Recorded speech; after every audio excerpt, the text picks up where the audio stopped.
But if you have a job, in school, they never teach you this.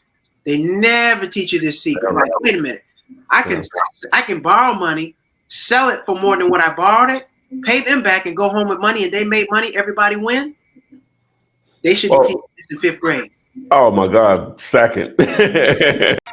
Text me and I'll text you back. Text me and I'll text you back. Text me and I'll text you back. You text me then I'll text you back. You text me then I'll text you back. TikTok, you don't stop. I will help you make your paper stack. Where you at? Where you at? Where you at? Where you at now? 205-964-5243. 205-964-5243. You know. Hello, guys. This is Ty, aka the Flip Man, and today we have a special gem for you today because we're going to get into leveraging your credit to make money, from business credit to your personal credit, and much, much more. I have my man Malcolm here. He's an accountant. He's well versed on those topics. He has his own channel, Cheap Not Broke. Love that. Love it. This definitely defines me as a human being. And so, but enough of me yapping. What's going on, Malcolm? What's going on, man? How you doing? Oh, I'm super tight, super tight. So, man, what I like to do is just try to get into some of your background and how you built up to where you are now, and some of the things you have going on now. So just to start, who is Malcolm? Malcolm. Well, I'm originally from Jacksonville, Florida, and I moved to North Carolina to go to college, majored in accounting, got into stand-up comedy, and that's what moved me out to Los Angeles. And in the midst of, my accounting journey, people will always ask me questions about credit and taxes, but I'm like, I'm a financial accountant. That's totally different than, what people are asking me. So I just started, diving into that stuff and learning about it. My parents were really big on financial literacy growing up. So, I had my first debit card at 12. And so, I've been managing money and just having conversations about money for a while. And, one of the things about it, it's, money's deeper than just credit and cash. It's also tied to your emotions. People spend a lot of money on making themselves feel good. So, with my consulting business, I have a company called Stress Money Less, which is my financial literacy company. We talk about helping people understand credit, because anybody can repair it for you, but do you understand what it is? Because I know you're in, like you say, you're in the wholesaling, but that's still, you still got to understand a certain amount of things as far as cash, credit, just how things, just understand any industry that you're in. I find a lot of times people get into stuff and they don't understand the nuts and bolts. And, and money's, you don't need money for everything, but everything involves money. Involves money, yeah. I've heard lack of money is the root of all evil. It's the people who don't have money do all the stealing. Yeah. Yeah. All right, man. So let's get into the first thing that I want to know personally. I've seen snippets of talking about business credit, and so what are the first steps in starting business credit, and how long does it actually take that process where someone will actually lend you or give you something based off your business credit? Well, first off, business credit, first thing you got to do is establish yourself as a business. So, just because you're buying and selling and just because you're successful in sales, if you're not registered with the state or the government, you're not a real business. And you're not a real business if you're not paying taxes. So in order to even have business credit, you got to have an EIN number somewhere, and you need to have, get your DUNS number, of course. So those are the two, most important things that you got to have as far as having business credit. Establish yourself as a business, because, if you're not on record with anybody, then you're not technically a business. You can't walk into a bank and apply for business credit without a business. And, of course, a lot of people tell you to get the net 30 accounts, which is true, but you still want to even get those under your business and not your personal name. The good thing about business credit and personal credit, you can separate the two. If you have a company, I don't want the employees going out using my personal credit card to buy stuff. You want that on the business credit. You don't want them, if you have to purchase flights, equipment, or all these different things, you just don't want because that's all going to be on your personal credit. And let's say you had an issue, an employee spent too much money, push comes to shove, or even you don't have an LLC, you can get sued for that stuff. And let's say you did have a lawsuit. It happens. That's life. You can go get with the business credit, you can go get a loan. Personal credit, that's a lot harder to go get a personal loan for a lawsuit. Because lawsuits are a part of business. People do get sued, and you can just have access to those funds. So I would say the most important thing is establish yourself as a business. I don't care if you made $100,000 a year. You're not registered with the government, you don't have a business. Wow. Okay, that's interesting. So starting with the EIN, so we're going to break it down to individuals that don't know what that is. Let's start there. And you mentioned the Duns and Bradstreet number. I'm sure what you're referring to. I know what it is, but a lot of people might be watching may not know. So let's start with the EIN number first. So to put it simple, like when I speak to people, it's your business's social security number. Yes. You have a social security number to track you. Your business needs a number to track it. When people want to look up your business to see, of course, to check your credit, look up your information, address, different things like that, they'll use your EIN number because that number links your business to everywhere. Kind of like, when you have a landing page, you have all your Instagram, your photos, videos, you have everything in one spot. Your EIN is just your social security number so they can find all that different information about you and also, establish your business credit. Okay, so you mentioned it's employer identification number. Yes, employer identification number. Correct. All right. So the Duns number, the Duns Bradstreet. Well, explain that. So Duns and Bradstreet number, that's kind of like if you're explaining personal credit, it's kind of like your FICO score. Duns and Bradstreet, that's the number that most companies are going to look up to see where you are credit-wise to loan you some money. So now when you go to the bank, they're going to go check your personal credit first until you start establishing that business credit. You get further down the line, then you can just, show up with your Duns and Bradstreet number. But your Duns and Bradstreet number is basically the Duns and Bradstreet is the entity that scores your credit and rates your credit. So you have Experian, Equifax, and TransUnion for personal credit.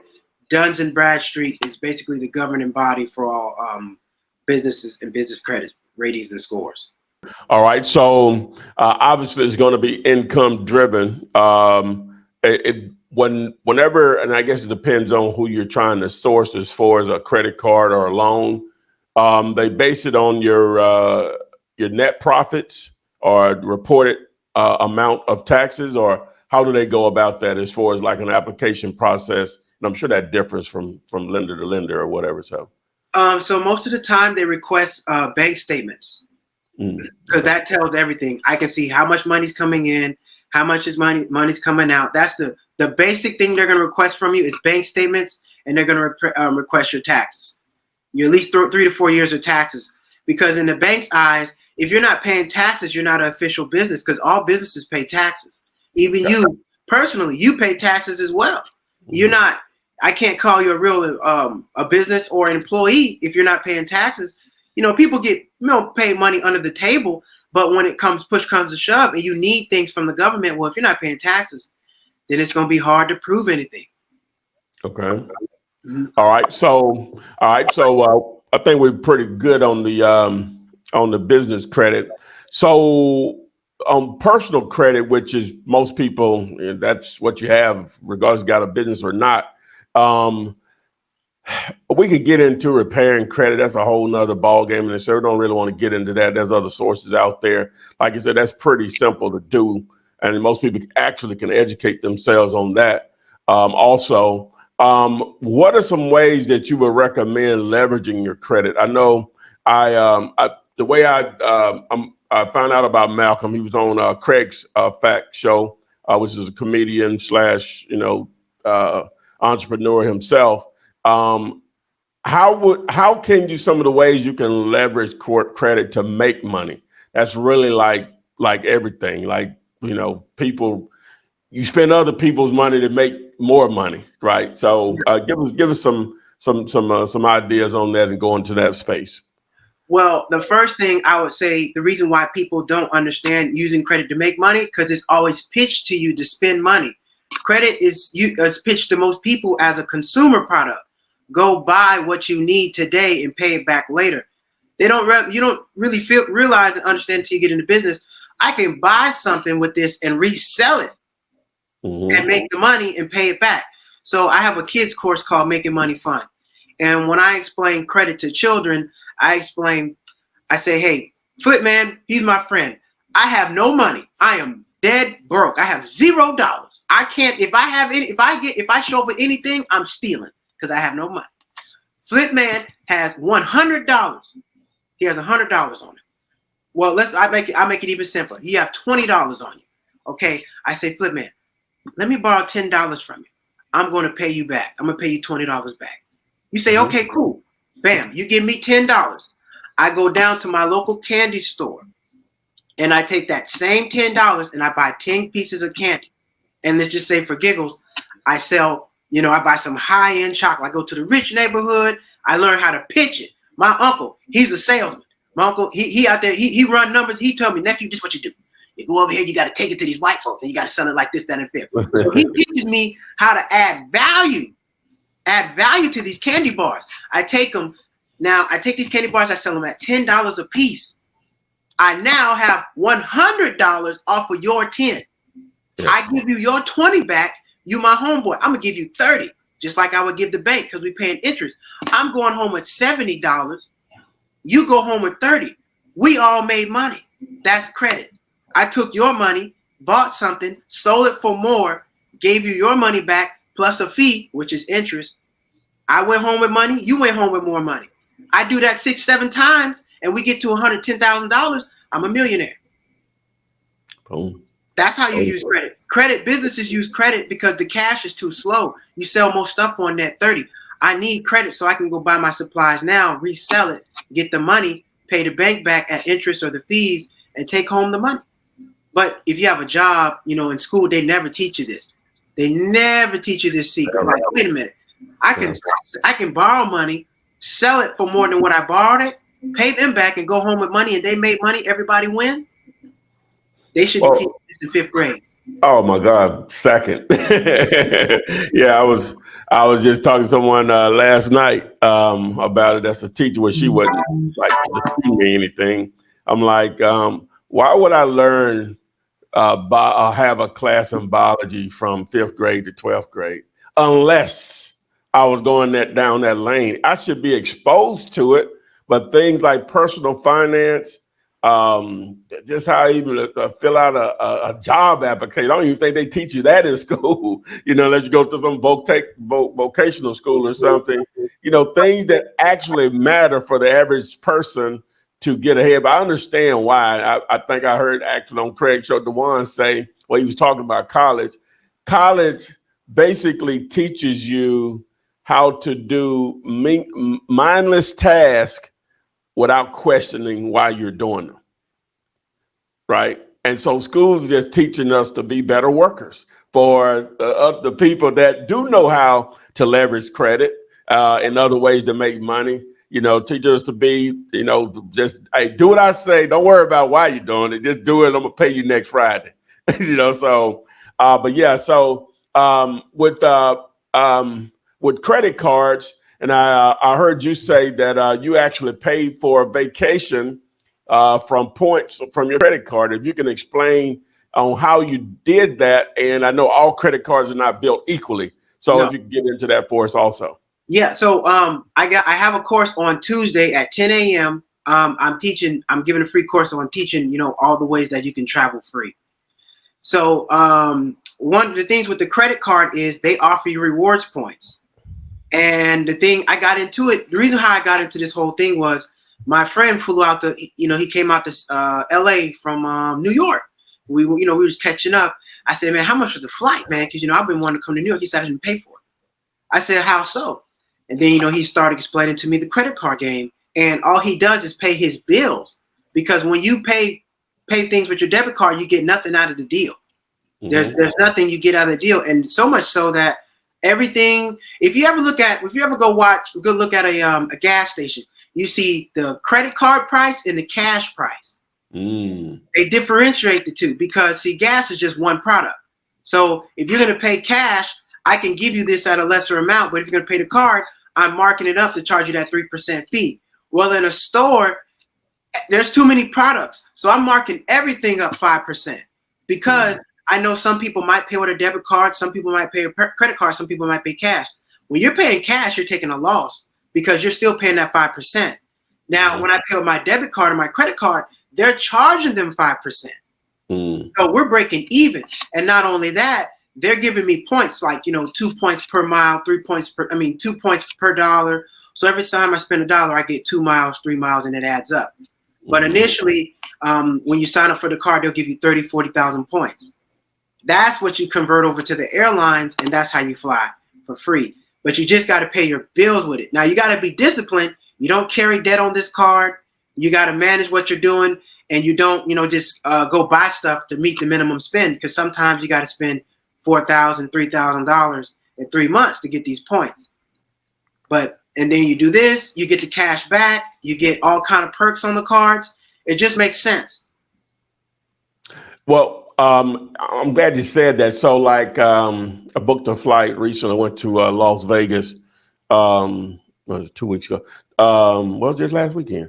And it always, before you check out, it says get a 15% discount if you sign up for, I think it was Southwest now. So would it be to your advantage, especially if you fly a decent amount, to have one of those airline cards or another particular credit card?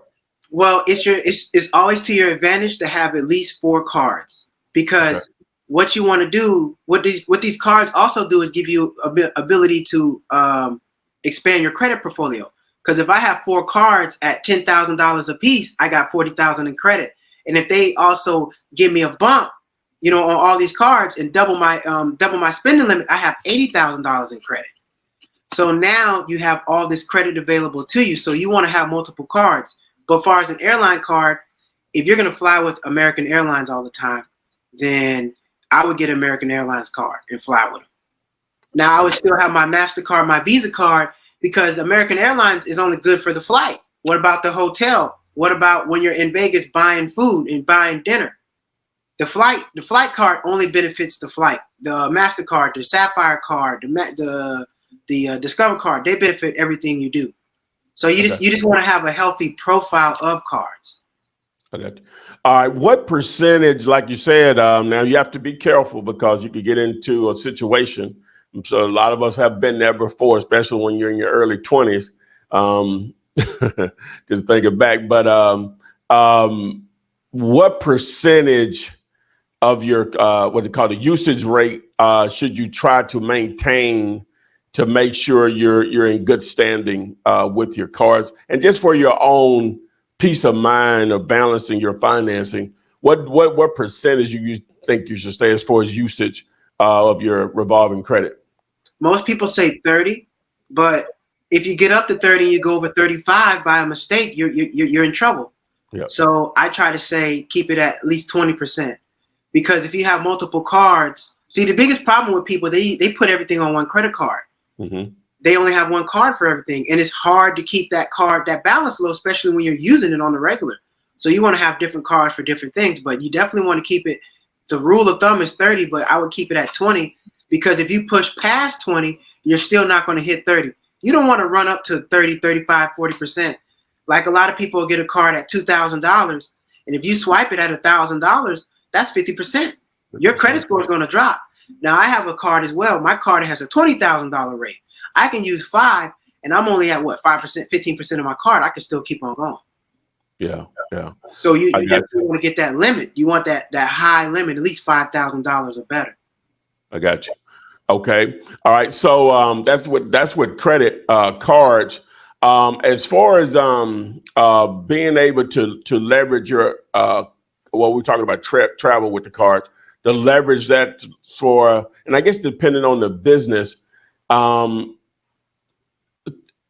buying say if you were in a business where you bought products all the time and you were reselling them. So as a business, instead of, even if you have the cash, you shouldn't spend it immediately. You should always use the card and then pay the card down, if I'm understanding you correctly, to keep number one, to keep your credit rating well, but also it looks good to the credit card lender or whatever to raise that limit at some point. Right. Yeah. So you keep a little money on the card because, the bank wants to make money too. Yep. Of course, they always say, it's always good to keep your card paid to zero, but you do want to leave a little bit of something on there so the bank can get some money. I got and you. then they'll up your limit. Now, it's not like, I have stuff on there. I have bills on there. I pay a lot of subscriptions on the card because I know what dates they're going to be on there, and the amount doesn't change. And it just makes sense to get, something. I got a bill here, $15, $25. That adds up to $200 for the month. So it just makes sense to get points off of that card. But to leave, $70 on there and let it roll over, the bank's making a little money. And then they'll see, oh, I'm actually using the card. And like you said, they'll up my limit. And, you just want to be a good customer of the bank. If the bank's not making money off of you, you're not a good customer. You don't have to go into debt for the bank to make money off of you because they're making money off of every time you swipe the card. Boom. Oh, wow. Okay. Every time you swipe the card, they're getting their 3%, their 4%. So they're already getting theirs. That's why if you go to, I'm not sure, do you live in, are you located, what state are you located in? I'm in Birmingham, Alabama. You're in Birmingham, Alabama. So I'm not sure, out here in California, when you buy gas with your debit card, they charge you 35 cents. No, they don't do that here. So they charge you got to pay the debit card fee. There's 35 cents.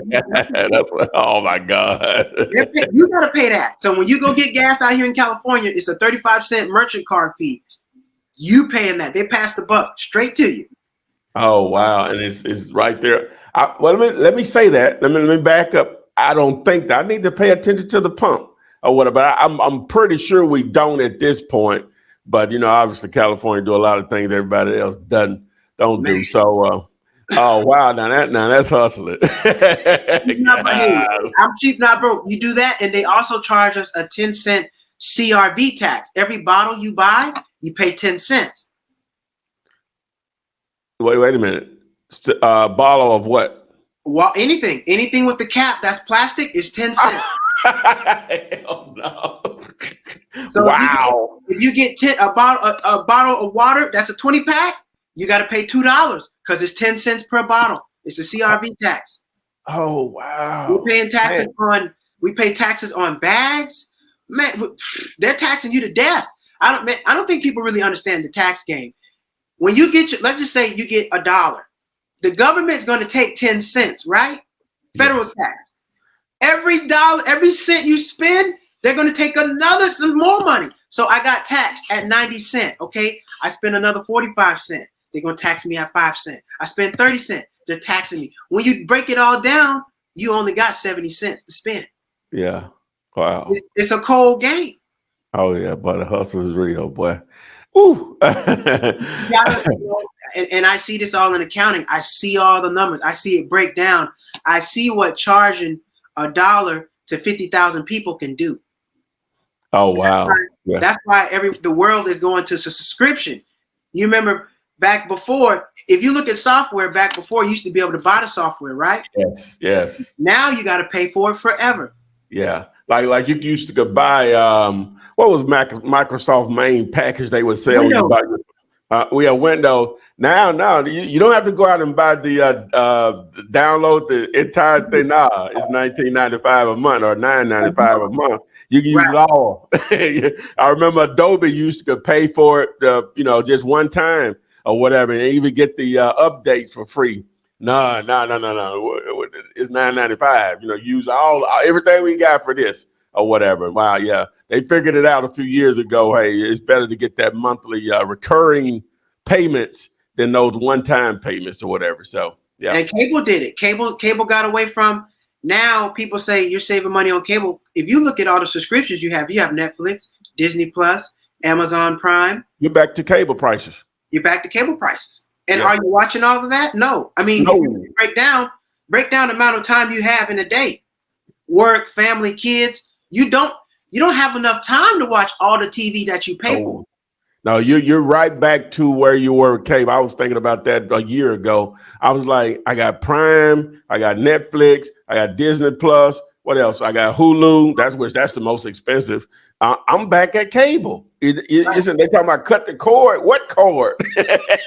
So, but yeah, man. But hey, no one forces us to do any of that stuff. But like you said, if you're paying all that stuff, you might as well be paying it with your credit card. Yeah, To with get your those credit card. benefits. Yeah, get those Because you benefits. can So see it. And two, then to mention that see, here's the thing with the auto pay, you're gonna get hit with that fee if you go under in the red. yeah. That's why I switched everything to the credit card, because I went into the red a few times. I had a couple bills come out my account at the same time. Had to pay the bank $35. Credit card ain't gonna do that. Yeah.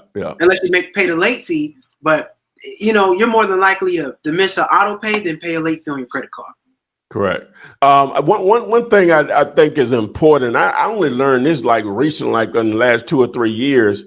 When you are making your payments, yeah, you'll have your payment date, but your statement date is like a little bit more important, right? Because that's Right. the date you want to get your balance down to below that 20%. I like to try to stay below 10%, actually. That's great. So you'll have your date your bill is due and whatever that amount is. But if you're trying to get the usage rate down to below 20% or 30% or whatever number you're going to work with, that statement date is the date that you really need to be concerned about. On top of obviously making your payment on time, but so if you can explain that to them. So that means when the bill is due on the 30th, the statement date is the day the statement is closed. We're going to turn this over to the IRS. So we're closing out the month. Mm-hmm. So what people do is they'll pay the bill let's say the bill's due on the 15th. The statement doesn't close till the 20th. You go back to spending again. You can't spend any money from the 15th to the 20th. You got to close it out. So it's a 25-day cycle, not 30. You got 5 days. I tell people, do not use the card between the payment date and the statement date. Don't use it. Mm-hmm. Let the balance sit at what it's supposed to be. Go use that other card. That's why I tell people to have multiple cards. So if this bill is due between the 15th and the 20th, that card that's due between the 9th and the 13th, use that card. Exactly. Because that's the date they report to the credit bureaus, also the statement date. Yeah. And if you have to run that balance up, which happens sometimes, that's cool. Run it up, but you got to get back down before they turn it over. Yes. So it's a 30-day loan. Credit cards are no more than a 25-day loan because you got the statement in the close date. It's a 25-day loan. Do what you got to do, but you got to get it done in 20 days. Yep. Oh yeah. All right, man. Wow, Malcolm, I think we got a lot here in this 30 minutes, man. Tell people what services you offer. I know you mentioned the class you're having on Tuesday, but just give them the full gambit on what you offer, how to reach you, and plus I'll have all of that info in the description and on the screen here. So when I edit this. So you can reach me Cheap Not Broke, all platforms. And my financial literacy company, Cheap Not Broke, is my lifestyle brand. So what I do is I put out videos on where you can find deals, where you can find high price shoes, inexpensive, how to find cheap flights, how to travel, just how to live an affordable life at your price. Because you can do whatever you want to do, just do it on your price. And my financial literacy is stressmoneyless.com. Stress Money Less on all social media platforms. And I offer consulting. So what I do is I teach you how to repair your own credit. Because even though the credit repair company, they'll do the work for you, you still don't know what to do. Because like I said, you're in real estate. Like you say, the type of wholesale real estate you offer doesn't require credit. But at some point, you can't run from credit. You need a place to sleep. You need credit. You need a car. You need credit.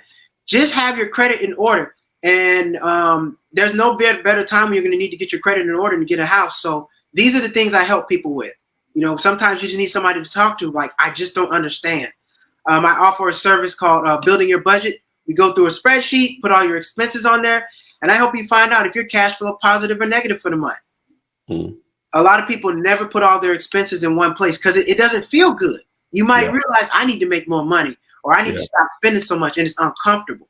But we sit down, we do it, we come up with a plan, and we figure all that out. I help you with that, and I also help with if you just need credit letters, if you just need to buy some letters for the credit bureau, I help you with that. So anything as far as credit, understanding credit and understanding your budget, I help with all those things. And I also have webinars every Thursday. So you can always join a webinar and learn anything you need to learn. www.stressmoneyless.com. And cheapnotbroke.com also. Broke.com also. And if you just want to get some comedy, I'm a stand-up comedian. You can find that on YouTube. Malcolm Hall on Instagram. I have a weekly show in Bellflower, California. It's called Malcolm in the Comics. Come on out. It's a good time. And yeah, you can hear me I do talk about credit and all that stuff in my comedy because, you know, it's a stigma. I hate to hear how bad black people are with their credit. What about the black people with good credit? They exist. We exist. And you know what? We feel some type of way about our money. We're not just out there in the streets acting like food. So yeah, exactly. I'm trying to put all that out there. So yeah, that's where you can find me. All right, man. I really, really appreciate you agreeing to do this on a short notice when I reached out to you. And I know I learned a lot. Part of the reason why I did it, but you all shared in my experience of the questions that I was asking on the different topics. And again, we appreciate Malcolm sharing his time, and please go out and participate in what he has going on, guys. And as I always like to say, we'll see you guys on the flip side. Take care.